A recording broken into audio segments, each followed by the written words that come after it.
राम राम भाई सभी को। जय श्री श्याम।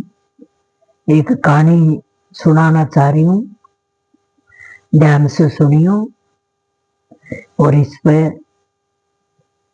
ध्यान से सुन के अपने बच्चों को बता के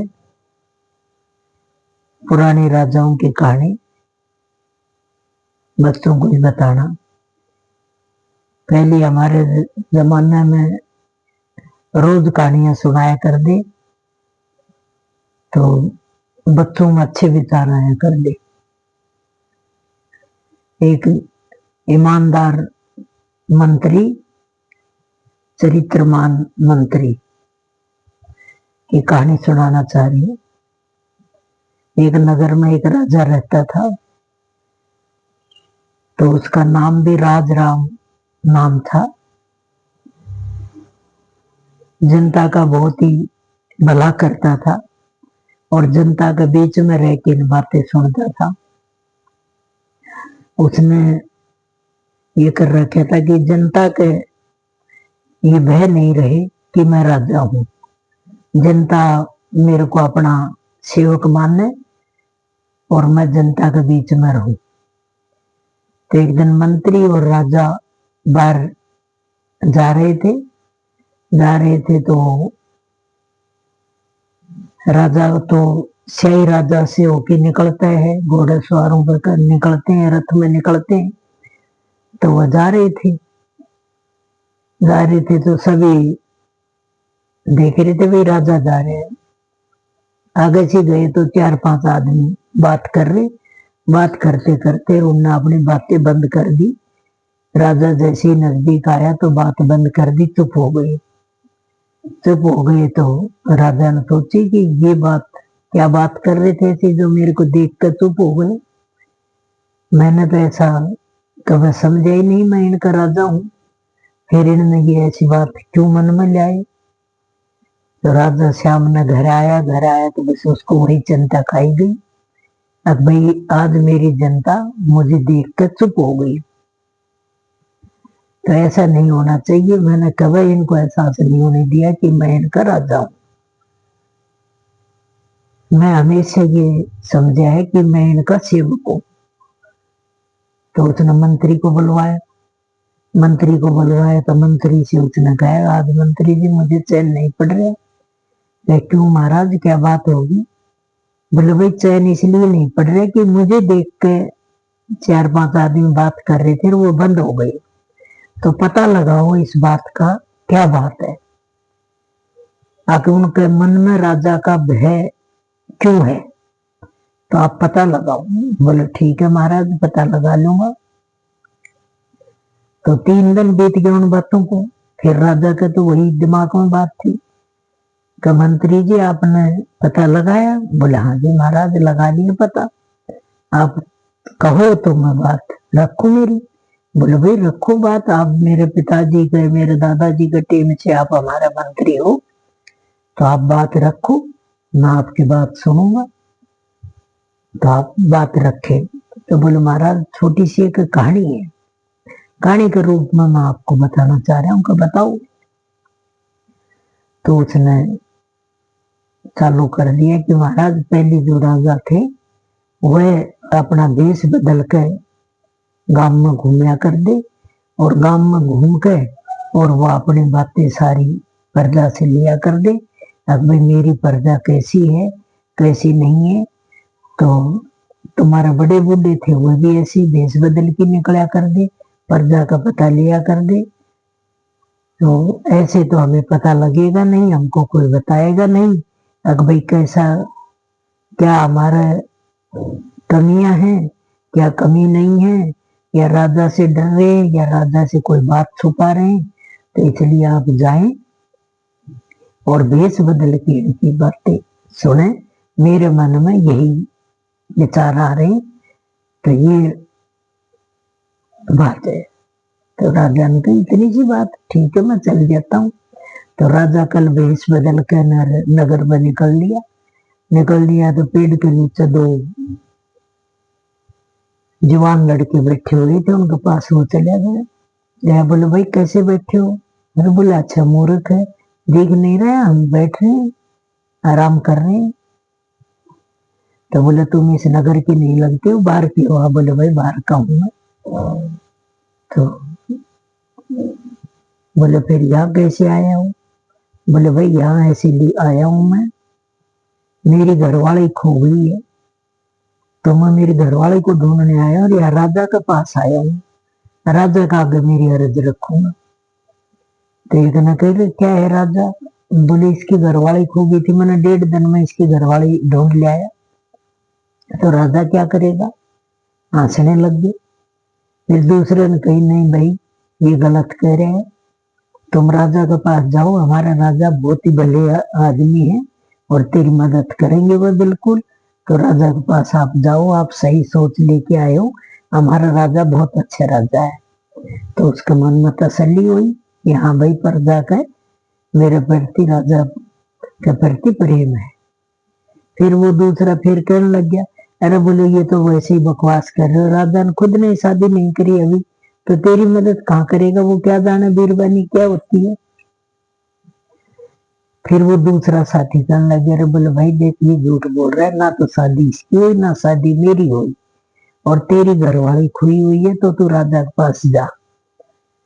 तो वो वहां से राजा चल दिया। बाकी ये तो ऐसे ही नठेलो आदमी है, वैसे ही ठट्ठा पाड़ रहे हैं, तो मैं यहाँ से चल देता हूँ। चल दिया। तो आगे गया तो एक किसान खेत में काम कर रहा है।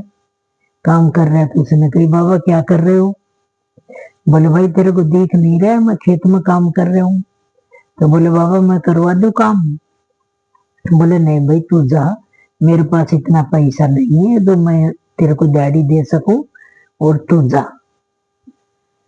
तो बोले ठीक है बाबा मैं तो फ्री में ही काम करवा दूंगा। बोले फ्री में काम करवाते हो तो आ जाओ मेरे साथ लग जाओ, मेरे पास दिहाड़ी नहीं है, फिर कदे बाद में तू कह दे मेरे को दिहाड़ी दे, फिर विचरना मत, अपनी बात से कदे मुकर जा। नहीं बोले बाबा नहीं मुकरूंगा।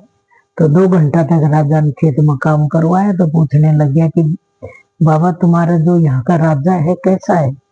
बोले भाई हमारा राजा बहुत बढ़िया है, बहुत अच्छा राजा है, जनता के साथ रहता है, जनता की बात सुनता है, और हमारा बहुत ही भला नेक राजा है। ठीक है। वहां से भी राजा चल दिया। तो जैसे ही शाम होती आई, नगर अपना जो है राजमहल का नजदीक जाने लग गया, तो उसने दूर दराज में एक झोपड़ी दिखाई दी। तो वो झोपड़ी के नजदीक गया तो वहां रोने की आवाज आ रही थी। तो वो सोचे भाई यहाँ कोई लुटेरा बढ़िया दिखे। राजा ने तलवार निकाली अपनी और अंदर प्रवेश कर गया।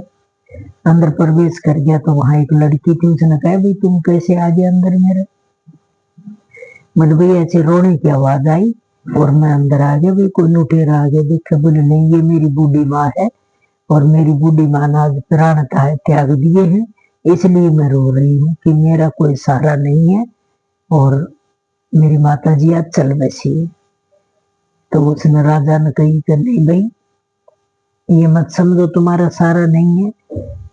राजा ने लड़की को देखा, लड़की बड़ी सुंदर थी, तो लड़की से कहा भाई मैं तेरे से शादी करूंगा, अपना ये सारा मत समझो, और तेरी माँ का दाह संस्कार करो और फिर मेरे साथ चलो।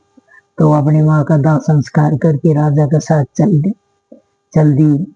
राजा महल में ले गया, दासियों से कहा अब भाई आप इनको जो है इनका कक्ष दिखाओ, ये तुम्हारी रानी है, और इनकी सेवा पानी करो। सवेरे उनका जो है ईमानदार मंत्री जी आए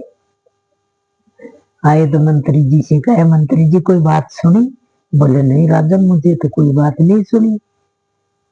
तो बोले नहीं कोई बात सुनी हो, कोई बात हुई हो? कह नहीं कोई बात नहीं हुई।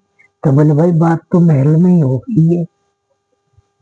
तो बोले महल में महाराज क्या हो गया? बोले महल में ही हो गया भाई, ऐसे ऐसे एक बुढ़िया थी वो मर गई, और इस बुढ़िया का एक लड़की थी, लड़की बड़ी सुंदर है, मेरे पसंद आ गई, और मैं इससे शादी करने का निर्णय ले लिया है, तो आप तैयारी करें और मैं शादी करूंगा।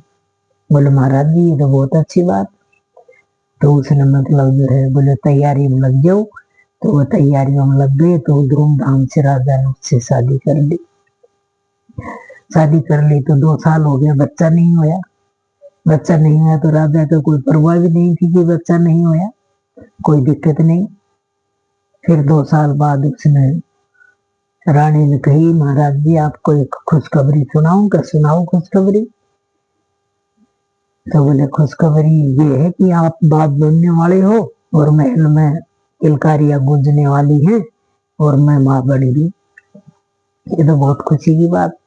तो राजा ने नगर में मिठाई बंटवा दी और रोज प्रोग्राम अच्छे अच्छे होने लग गए। जैसे ही रानी का बच्चा पैदा होने लग गया तो रानी भी मर गई, बच्चा भी मर गया। राजा बड़ा दुखी हो गया। दुखी हो गया तो उसने फिर अन्न पानी ताक के नर अंदर बैठ गया। अब जो आए फरियाद लेके राजा तो सुनता नहीं, काम होते नहीं। तो मंत्री ने कही भाई ये तो बड़ी दुख की बात होगी, राजा बात सुनता ही नहीं है और ना महल से बाहर निकल रहा, तो कैसे काम चलेगा। फिर वो मंत्री गया, बोले महाराज ये तो आप इतना शोक मत करो, काफी दिन हो गए, प्रजा आती है चली जाती है। उसने कहा भाई मुनि जी, मंत्री जी मैं सब बात जानता हूँ, पर जो मेरे दिल में ठेस लगी है उससे मैं अभी संभल नहीं पाया हूँ। भी मेरा बेटा भी गया, मेरी रानी भी गई, तो इसलिए उस दुख से मैं अभी बाहर नहीं निकला हूँ। तो उसने कहा महाराज एक कहानी सुना दो। बोले भाई सुना दे, कहानी सुन लूंगा कहानी। तो बोले महाराज जी ऐसे ऐसे एक साधु था, साधु के पास एक आदमी गया, तो उसने कहा भाई मेरे संतान नहीं है। तो उसने बोला भाई संतान तो तेरे 7 पीढ़ियों में भी संतान नहीं है, तो संतान की बात करता है।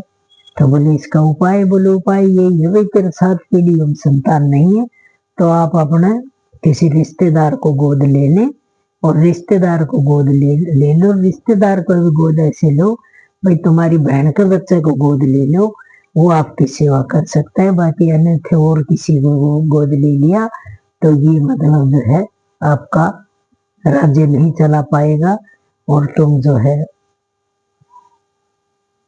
अपना बहन का लड़का को गोद ले ली। तो उसका दिमाग में आई कि हाँ भाई ये भी सही बात कर रहे हैं, तो मेरे घर वाली नहीं है, बच्चे नहीं है, तो मैं बहन के बच्चे को गोद ले लूं या फिर दूसरी शादी क्यों नहीं कर लूं। तो राजा ने ये बात सोच कर मेरा अपने बाहर निकला कि भाई ये तो बहुत अच्छी बात है। तो जो सही आदमी होता है वो सही शिक्षा देता है।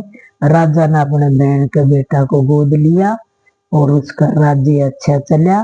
उसको उसने राजा का अधिकारी बनाया, राजा का अधिकार दिया और बहन के बेटे के साथ रहा। और उसने अपनी बीरबली का मोहता की जनता की राजा ने सेवा करी, जनता का बीच में रहा और जनता राजा की जनता सब राजा की जो है स्वागत करते थे। जहाँ से भी निकलता था तो हमारा राजा जैसा कोई राजा नहीं हो सकता।